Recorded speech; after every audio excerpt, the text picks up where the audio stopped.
This is just a sample of the audiobook. To get the complete audiobook, access the link posted in the first comment. And thrives within us, which I had long grown detached from during my years living in New York City. This place on earth would come to show me so much, including what it means to find a life you wish to live on repeat. I look forward to the views in summer, when the lavender blossoms next to the sunflowers.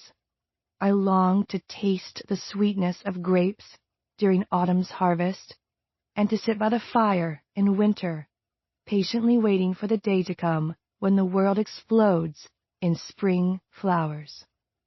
What started out as a year in France has not come to an end, but rather has become a rhythmic cycle of life for this American in Provence.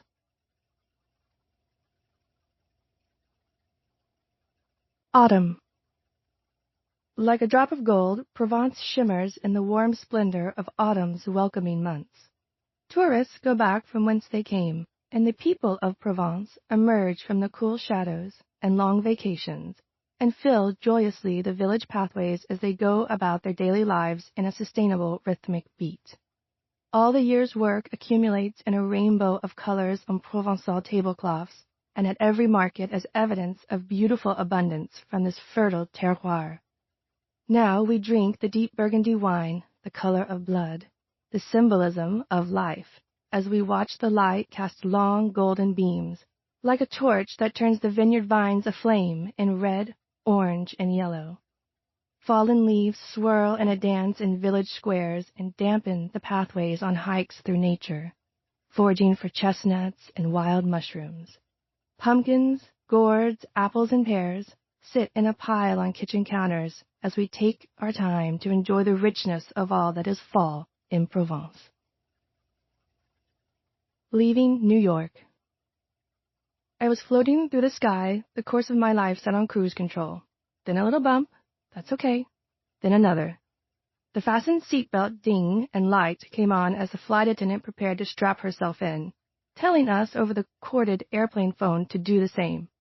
There was a drop, the kind that causes gasps and screeches. I'm not a great flyer. Screams to me must mean they know we are crashing. I am just catching up on the news. I put my hand on the back of the seat in front of me, the other on the armrest. Another job, and with it, my stomach. I closed my eyes. I didn't want to see the movie to the end of my life playing out in Technicolor. I've never been one for violence. Just like that, the beeping, the clanging of servingware, the terrified sounds of fellow passenger voices dissolved into the air. Everything went white and calm. Most people at this point in their story say they thought about their family, loved ones, the choices they had made to end up here, their childhood. I did not. In that white, muted light flying 30,000 feet over the Atlantic Ocean back toward my life in New York, I thought about France. I heard nothing but the voice in perfect clarity say, "Great. Now I'll never know what it's like to live in France." The words shocked me as much as the turbulence. I thought, wow, if that's what my first reaction is to dying, I should probably go and do that then. I made a promise to myself. If the plane landed, I would move to France. I kept the promise, and the time it took for my heart to beat twice, that moment of clarity changed the entire course of my life. It sounded simple at first. I'll just move to France for a year. Simple until you start the French visa process, of course. I decided Paris would be more of the same life I already had in New York. The same people would come and go, the same after-work but still working cocktails. I wasn't interested in exchanging subways for metros and New York Fashion Week for Paris Fashion Week. I had grown weary of the sounds and smells and daily congestion of city dwelling. More significantly, I was sick of my morning wake-up call of heart palpitations from stress at first light, living with panic attacks as a natural state of being, self-medicating at night with alcohol.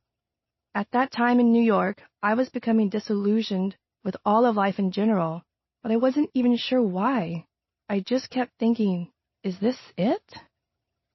I had a very successful commercial photography business, a beautiful apartment on Manhattan's Upper West Side, at 92nd Street and Riverside Drive, and nothing to complain about. But I hated how it increasingly felt as if I was